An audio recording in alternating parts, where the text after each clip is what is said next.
Welcome to my channel summers fun zone. और आज लग रहा है थोड़ा सा गला बैठा हुआ है, क्योंकि एक्चुअली शायद वैसे कुछ ऐसा इन्फेक्शन तो नहीं है, लेकिन मोस्ट प्रोबेबली हो सकता है, चांसेस हैं कि टॉन्सिल्स हो गए। तो एक दो दिन से गले में तकलीफ थी।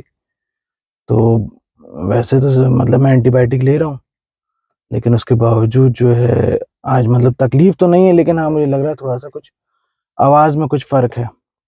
सो गाइज, जैसा कि आप लोग देख सकते हैं कि इस टाइम मैं अपनी गाड़ी में बैठा हुआ हूँ। तो मैंने सोचा कि आज अपनी गाड़ी का ही मैं कुछ व्लॉग बनाता हूँ, कुछ गाड़ी का ही शूट करता हूँ। एक बार वॉक ओवर देख लीजिए बाहर से पूरा, फिर उसके बारे में मैं आपको बताता हूँ कि इस गाड़ी को मैंने जो है मतलब कितना चलाया है, क्या क्या इसमें अच्छाई हैं, क्या बुराई, क्या मैंने अब तक परेशानी फेस की है, वो सब चीज़ें मैं आपको बताता हूँ। तो आइए बाहर चलते हैं। सो गाइस, आप लोग ये गाड़ी देख सकते हैं, जैसा कि ये गाड़ी खड़ी हुई है सामने। ये मैं फिर से बता दूँ, ये टाटा के अल्ट्रोज एक्जेड प्लस मॉडल है ये, और डीजल वेरिएंट है। ये मैंने अभी इस साल फरवरी में ही ली है।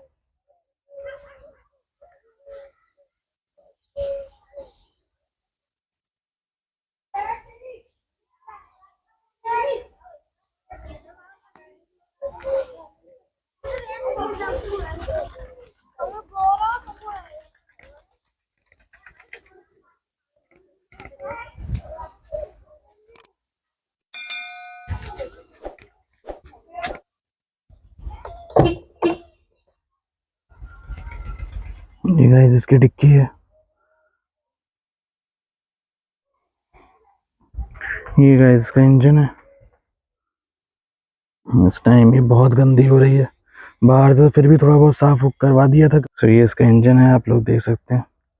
रिवो टॉर्क इंजन है इसमें, 1.5 लीटर का, जो तकरीबन आई थिंक 90 PS की पावर निकालता है। सो गाइस, जैसा कि आप सब देख सकते हैं, गाड़ी है, इसका मैंने आपको इंजन भी दिखा दिया और सारी चीज़ें दिखा दी। आइए अंदर चलते हैं गाड़ी की, तब बात करते हैं।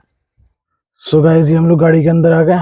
ये है 11,056 किलोमीटर। ये इसका जो है रियल टाइम माइलेज है, और ये इसका जो इंस्टेंट माइलेज जो गाड़ी दे रही है।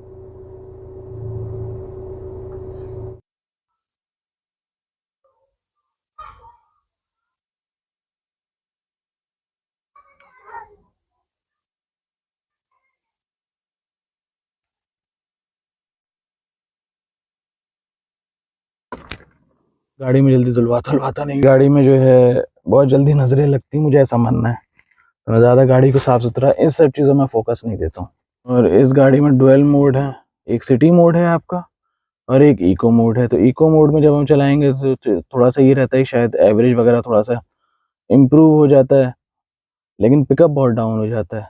और सिटी मोड में जो है पिकअप बहुत, मतलब जो इसकी मैक्सिमम जो पावर है वो प्रोड्यूस करती है, जो 90 PS की है, तो वो सिटी मोड में ही प्रोड्यूस करती है। तो ज़्यादातर इंसान सिटी मोड में ही चलाता है। और इस गाड़ी में जैसे ये सब चीज़ें भी अच्छी हैं कि मैं ये कह सकता हूँ, जैसे कि इसमें पीछे जो है, जो आप आराम से, इतनी जगह है कि पीछे 3 लोग तो बहुत आराम से बैठ सकते हैं। अगर बहुत ज़्यादा वेट के ना हो तो 4 लोग बैठ जाएंगे कंफर्टेबली, क्योंकि जो बीच का जो इसका जो पोर्शन है वो एकदम फ्लैट है। नहीं तो आमतौर से और गाड़ियों का थोड़ा सा जो है मतलब वहाँ पे जो है हल्का सा उठा रहता है, तो जिसकी वजह से बीच वाला इंसान कंफर्टेबल नहीं रहता है। तो उस हिसाब से जो है देखा जाए तो ये मतलब पीछे आराम से 3 तो आ ही सकते हैं, अगर थोड़ा सा वो हो तो 4 भी आ सकते हैं। और ये बहुत स्पेशियस है अंदर से, डिक्की वगैरह भी इसकी अच्छी है, बाकी कूलिंग से लेके हर चीज़ सब कुछ माशाल्लाह सही है। टायर वगैरह मतलब थोड़ा सा वही है, क्योंकि हैचबैक है तो हल्का सा ग्राउंड क्लियरेंस की दिक्कत है, लेकिन हमारा जो रूट है उसमें कोई ऐसी परेशानी नहीं है कि वो सब अच्छे रास्ते हैं, सारी चीज़ें हैं, जहाँ जहाँ जाता है इंसान। तो बस मतलब थोड़ा सा तो ख्याल रखना ही पड़ता है, लेकिन अदरवाइज अगर ये चीज़ हम थोड़ा सा माइनस कर दें तो भी गाड़ी में कोई मतलब अभी तक खास मतलब कोई परेशानी नहीं है माशाल्लाह। ये एक्जेड प्लस है, तो इसमें जो है आपके फीचर्स में जो है, जैसे एलॉयज हैं, 16 इंच के टायर हैं, प्रोजेक्टर हेडलैम्प्स हैं, ऑटोमेटिक रेंज सेंसिंग वाइपर्स हैं, ऑटोमेटिक हेडलैम्प्स हैं, क्रूज कंट्रोल भी दिया हुआ है इसमें। तो ये सेकंड टॉप मॉडल है, आई थिंक ये टॉप मॉडल है। कीलेस एंट्री है इसमें, ये इसके फीचर्स हैं। ऑटोमेटिक क्लाइमेट कंट्रोल है इसमें, डीजल के हिसाब से आप ये कह सकते हैं कि इसका क्लच बहुत लाइट है, गियर भी बहुत मतलब स्मूथ पड़ते हैं। अच्छा, गियर डालने में प्ले अच्छा है, जैसे जिसको कह सकते हैं थ्रो, गियर का थ्रो जो है बहुत ज़्यादा है, तो ऐसा भी नहीं लगता है कि जल्दी से क्यों कर दो।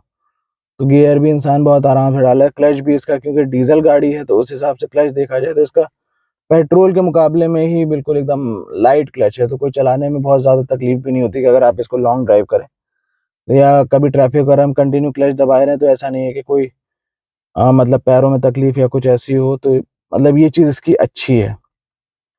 और अब टाटा ने काफ़ी अपने आप को सुधार लिया, काफ़ी इम्प्रूव कर लिया है और डे बाय डे कर ही रहे हैं। ये अब तो बहरहाल टाटा ने ICNG निकाल दिया है, प्लस हैचबैक में टाटा जो है सनरूफ देने लगी है।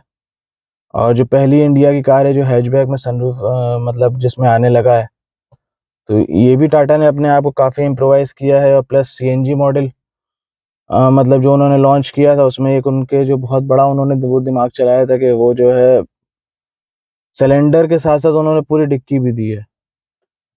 तो अब ये भी चीज़ अच्छी है। तो टाटा अपने आप को नो डाउट कि आज की डेट में टाटा जो है मतलब फीचर्स और अब रिसर्च एंड डेवलपमेंट में काफ़ी जो है फोकस कर रहा है, और अपनी जो क्वालिटी सर्विस हर चीज़ में अपने आप को धीरे धीरे इम्प्रूव कर रहा है कि जो इंसान जो एक बार ले अगर उसकी गाड़ी, तो वो मुतमईन हो। अब टाटा का जैसे कहा जाता था बुढ़ापा बड़ा ख़राब है, तो ये एक चीज़ है। बहरहाल अब तो मैं यही कहूँगा कि अब तक जो है मतलब तकरीबन 7-8 महीने में प्लस 11,000 किलोमीटर मैं गाड़ी चला चुका हूँ, अल्लाह का शुक्र है। तो जो अब तक मैंने फेस किया है, मैं अब तक तो कहूँगा कि मैं मतलब मुतमईन हूँ, मैं खुश हूँ। अब खुदा ना खास्ता अल्लाह ना करे आगे कोई परेशानी आती है, तो मैं ज़रूर आपको जो है उसके बारे में भी इन्फॉर्म करूँगा, वीडियो बना के उसके बारे में भी ज़रूर डालूँगा। ऐसे गाड़ी ठीक है माशाल्लाह, चलाने में कोई ऐसी दिक्कत नहीं है, चलाते हैं तो इंसान को अच्छा ही लगता है, एन्जॉय करता है इसकी ड्राइविंग।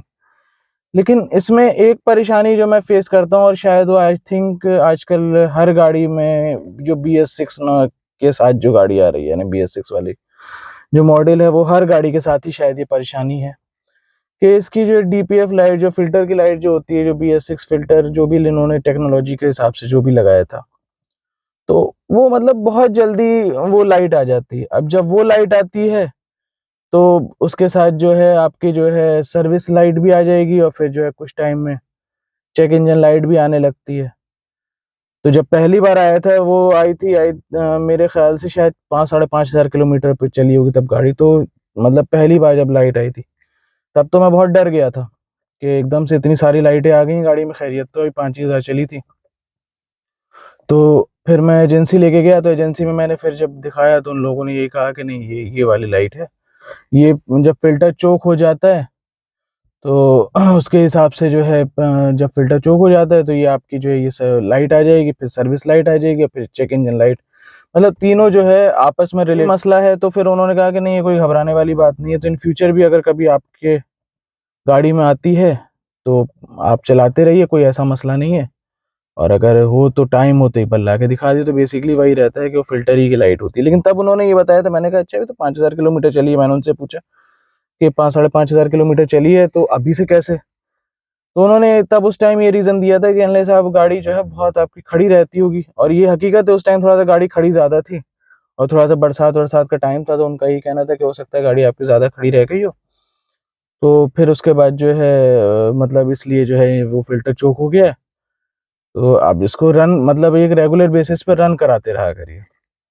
मैंने कहा ठीक है, उस टाइम में थोड़ा-सा खड़ी ज़्यादा रह रही थी, चल कम रही थी। मैंने कहा हो सकता है भई इस वज़ह से हो रहा हो। लेकिन जब मैंने फिर अच्छा मैं लेके गया तो उनको सब सारी चीज़ें उन्होंने इसका रीजनरेशन कर दिया। तो जब रीजनरेशन कर दिया तो मतलब सब चीज़ ठीक हो गई। तो फिर उसके बाद जो जब मैंने तकरीबन फिर मुश्किल से 1,500-2,000 किलोमीटर चली होगी, 3,000 किलोमीटर चली होगी, मतलब मान लीजिए कि पहले 5,500 किलोमीटर के अगर आस-पास मैंने करा है, तो मतलब 9,000 के आस-पास फिर ये दिक्कत आने लगी। अब के मतलब 4 ही हज़ार पे आने लगी। तो फिर अब ज़ाहिर-सी बात है, इतना टाइम तो रहता नहीं है कि इंसान जो है रोज़ लेके एजेंसी बैठा रहे। तो फिर मैंने कहा कि नहीं, अब इसको मैं जो जब इसकी सर्विस जब करवाऊँगा तभी ये सब चीज़ें दिखाऊँगा। अब इसकी सर्विस जो है क्योंकि टाटा की है, तो ये चीज़ अच्छी है कि और कंपनीज़ जो रिकमेंड करती हैं वो 10,000 किलोमीटर पे सर्विस होती है। इसकी होनी है 15,000 किलोमीटर पे। तो वैसे देखा जाए तो जो इंस्पेक्शन वाली जो इसकी सर्विस थी वो पहली हुई थी आई थिंक 3 ढाई 2,500 के आसपास हुई थी, और दूसरी जो हुई थी वो 6,500 से 7,500 के बीच में कराना था। और अब जो तीसरी जो सर्विस होगी इसकी, वो जिसमें ऑयल चेंज होगा, वो होगी 15,000 किलोमीटर पे बेसिकली। और गाड़ियों की जो और कंपनीज की जो गाड़ियाँ हैं उसमें जो है 10,000 पे होता है, लेकिन टाटा के साथ आप ये कह सकते हैं कि प्लस पॉइंट है कि उनका जो आता है वो 15,000 पे आता है। एक व्लॉग जो है आप लोग जो है, जो मैंने सोचा कि लाओ अपना मैं अल्ट्रोज का रिव्यू डालता हूँ, क्योंकि 11,000 किलोमीटर चल चुकी है। और अगर कोई भाई लेना चाहे तो जाहिर सी बात, आजकल तो एक चीज़ हो जाती है ना कि इंसान सबसे पहले यूट्यूब से खंगालता है, कि यूट्यूब सर्च करता है कि भाई यूट्यूब में उससे रिलेटेड जो है कुछ पढ़ा है कि नहीं पढ़ा है। इंसान को जो भी चीज़ परेशानी होती है या कुछ खरीदना होता है, तो आज की डेट में हर चीज़ का सॉल्यूशन यूट्यूब हो गया है। ये आप टाटा की ज़रूर मतलब मैं रिकमेंड करूँगा, जा सकते हैं, कोई ऐसी खास परेशानी नहीं है। सो गाइज, ये था एक छोटा सा व्लॉग। और अगर कुछ और भी आप लोगों की क्वेरी हो टाटा अल्ट्रोज डीजल से रिलेटेड, तो कमेंट में आप मुझे मैसेज करिए, मैं उसका भी रिप्लाई करूँगा। सो गाइज, मिलते हैं किसी नए व्लॉग में। आप लोगों से मतलब दिली गुजारिश है, चैनल को मतलब मेरे वीडियोस को लाइक करिए, जितना ज़्यादा ज़्यादा हो उसको प्रमोट करिए, क्योंकि आप लोग जब तक मुझे सपोर्ट नहीं करेंगे, जब तक मेरा साथ नहीं देंगे, तो मेरी सारी मेहनत सब कुछ बेकार है। सो गाइज, आप लोग साथ की बहुत ज़रूरत है। सो प्लीज़ आप लोग जो है मेरा साथ दीजिए और मुझे आगे बढ़ने में मेरी मदद करिए। ओके गाइज, मिलते हैं किसी नए व्लॉग में नए कंटेंट के साथ। अल्लाह हाफिज़।